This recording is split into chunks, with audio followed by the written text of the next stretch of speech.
Assalamualaikum warahmatullahi wabarakatuh. Halo teman-teman, jumpa lagi di channel Sahabat Medius. Di video kali ini, kita masih akan bahas mengenai latihan soal P3K untuk formasi perawat tahun 2024. Soal-soal yang kita susun ini adalah berdasarkan pengalaman dari teman-teman yang pada tahun kemarin mengikuti seleksi P3K. Jadi, kemungkinan besar soal-soal serupa akan diujikan lagi pada ujian P3K tahun ini.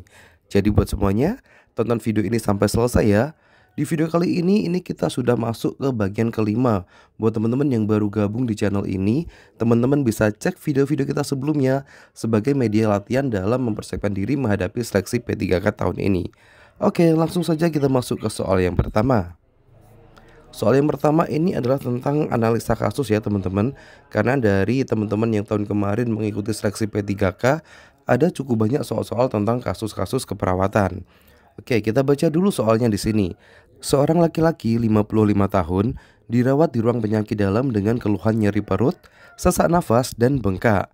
Hasil pemeriksaan, pasien mengalami asites, piting edema derajat 2 pada ekstremitas bawah, nafas cuping hidung, kulit kering, mukosa kering, produksi urin 500 cc dalam 24 jam, tekanan darah 160/90, nadi 98 kali per menit, RR 26 kali per menit, suhu 38, uranium 80, kreatinin 2,9. Pertanyaannya, apakah masalah keperawatan yang tepat pada kasus di atas? A. Hipertermi, B. Pola nafas tidak efektif, C. Kerusakan integritas kulit, D. Nyeri akut, atau E. Hipervolemi. Oke, seperti biasa, sebelum kita masuk ke pembahasannya, di sini kita berikan teman-teman waktu 5 detik untuk memilih opsi jawaban yang benar. Oke, langsung saja kita bahas ya teman-teman. Di sini yang ditanyakan adalah masalah keperawatan, atau dengan kata lain adalah diagnosa keperawatan. Nah, berdasarkan SDKI atau Standar Diagnosa Keperawatan Indonesia, untuk menegakkan diagnosa keperawatan harus didukung dengan adanya data mayor dan data minor. Jadi tipsnya di sini, untuk memilih masalah keperawatan atau diagnosa keperawatan yang tepat, pilih diagnosa di mana pada soal terdapat banyak data dukung untuk menegakkan diagnosa tersebut. Nah, untuk lebih jelasnya kita bahas satu persatu ya teman-teman. Di sini opsi A ada diagnosa hipertermi. Jika kita lihat pada soal, data yang mendukung untuk penegakan diagnosa hipertermi, di sini hanya ada satu data ya teman-teman, yaitu suhu 38 derajat Celcius. Jadi untuk opsi A ini bukan jawaban yang tepat karena data dukungnya hanya ada satu. Kemudian opsi B ada pola nafas tidak efektif. Kita lihat pada soal data-data yang mendukung penegakan diagnosa ini. Yang pertama ada sesak nafas. Kemudian di sini juga ada nafas cuping hidung. Berikutnya ada RR 26 kali per menit. Berarti ini RR-nya meningkat ya teman-teman. Di sini ada 3 data yang mendukung penegakan diagnosa pola nafas. Tapi biasanya pada penegakan pola nafas di sini juga diketahui adanya penggunaan otot bantu pernafasan. Nah, ini tidak ada pada soal. Kemudian adanya suara nafas tambahan seperti ronki atau wheezing. Ini juga tidak ada pada soal. Jadi untuk opsi B ini kita simpan dulu ya teman-teman. Mungkin di opsi berikutnya ada yang menunjukkan data lebih banyak. Kemudian opsi C ada kerusakan integritas kulit. Ini tidak ada data dukungnya ya teman-teman, karena pada soal hanya ada kulit kering, mukosa kering. Ini tidak cukup kuat untuk menegakkan diagnosa kerusakan integritas kulit. Kemudian nyeri akut.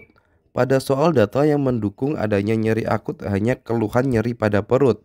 Nah, di sini tidak dijelaskan seperti apa nyerinya atau skala berapa. Jadi untuk diagnosa nyeri ini juga bukan jawaban yang tepat. Kemudian opsi E, di sini ada hipervolemi atau kelebihan cairan. Kita lihat pada soal di sini ada keluhan bengkak.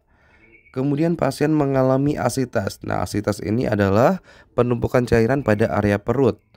Lalu di sini juga ada piting edema derajat 2 pada ekstremitas bawah. Selain itu ada juga penurunan produksi urin. Lalu di sini juga ada data uranium dan kreatinin yang menunjukkan adanya masalah pada ginjal. Jika kita bandingkan opsi B pola nafas dengan hipervolemi, ini data pada soal lebih mengarah ke hipovolemi ya teman-teman, karena datanya juga lebih banyak, sehingga jawaban yang tepat untuk soal nomor 1 ini adalah opsi E, yaitu diagnosa hipervolemi. Oke, sebelum kita lanjut ke soal berikutnya, di sini kita mau merekomendasikan salah satu platform bimbingan belajar untuk persiapan menghadapi seleksi P3K tahun ini. Platform tersebut adalah Nip Warrior. Jika teman-teman gabung pada platform ini, beberapa fasilitas yang teman-teman dapatkan diantaranya adalah live Zoom pembahasan soal bersama mentor, kemudian 13 video pembelajaran kompetensi manajerial, sosiokultural, dan wawancara. Kemudian teman-teman juga mendapatkan 3 paket tryout. Di sini sudah menggunakan sistem CAT. Kemudian teman-teman juga mendapatkan PDF materi. Selain itu, teman-teman juga difasilitasi grup WhatsApp sebagai media diskusi antar peserta. Nah, di sini untuk cara gabungnya, teman-teman bisa klik saja linknya di deskripsi video ini. Oke, kita lanjut ke materi video kita ya teman-teman. Kita lanjut ke soal nomor 2. Seorang laki-laki usia 23 tahun dibawa ke IGD karena luka bakar. Dari hasil pengkajian, diketahui luka bakar derajat 2 dengan luas 27%.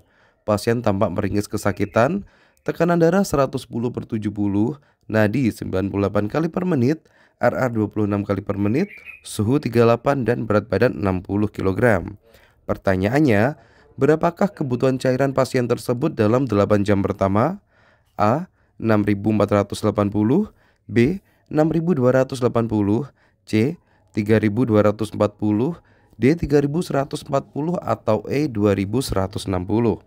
Oke, teman-teman bisa pause dulu video ini untuk menghitung jawaban yang tepat. Oke, langsung saja kita bahas ya teman-teman. Di sini untuk menghitung kebutuhan cairan pada luka bakar, rumus yang digunakan adalah 4 mili. Ini kita kali dengan luas luka bakar, kemudian kita kali dengan berat badan. Jadi di sini 4 mili kita kali dengan luas luka bakar, di sini diketahui ada 27 ya teman-teman. Kemudian dikalikan dengan berat badan, di sini berat badannya ada 60. Jadi tinggal kita hitung saja, 4 kali 27 kali 60.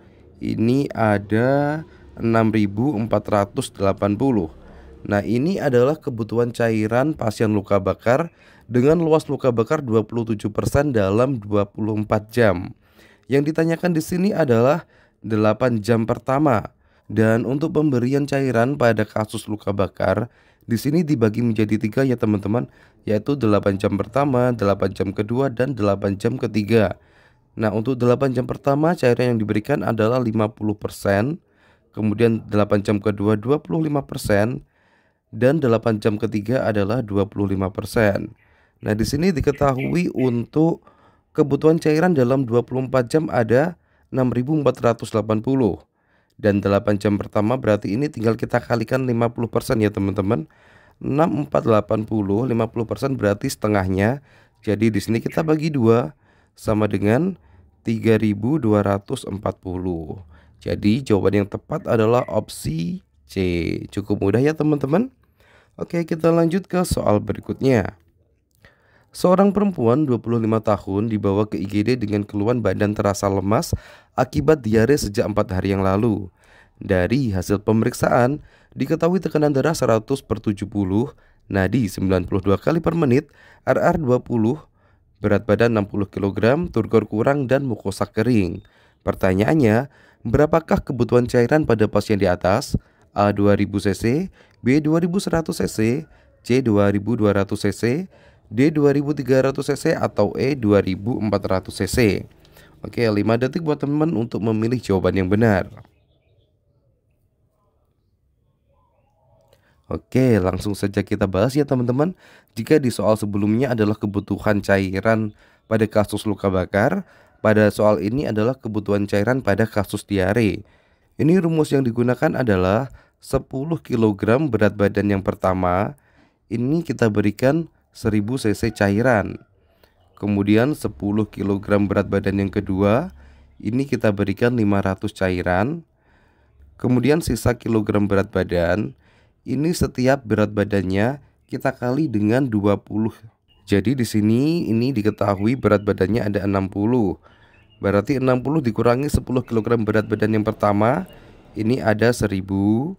Kemudian dikurangi 10 kg berat badan yang kedua, ini ada 500. Berarti sisanya ada 40 ya teman-teman, yaitu 60 dikurangi 10 dikurangi 10, ada 40. 40 kita kalikan dengan 20 yang ini. Jadi 40 kali 20 ini ada 800. Nah, ini tinggal kita jumlah saja. 1000 ditambah 500 ditambah 800, ini ada 2300. Jadi jawaban yang tepat adalah opsi D. Oke, kita lanjut ke soal berikutnya. Seorang laki-laki 27 tahun dirawat di ruang bedah akibat luka bakar. Hasil pengkajian, pasien mengeluh nyeri dengan skala 8. Pasien tampak meringis kesakitan. Luka bakar di area tangan kanan, perut, dan paha kanan tertutup kasa dan terlihat rembesan cairan bening. Pertanyaannya, apakah intervensi pada kasus di atas? A. Resusitasi cairan.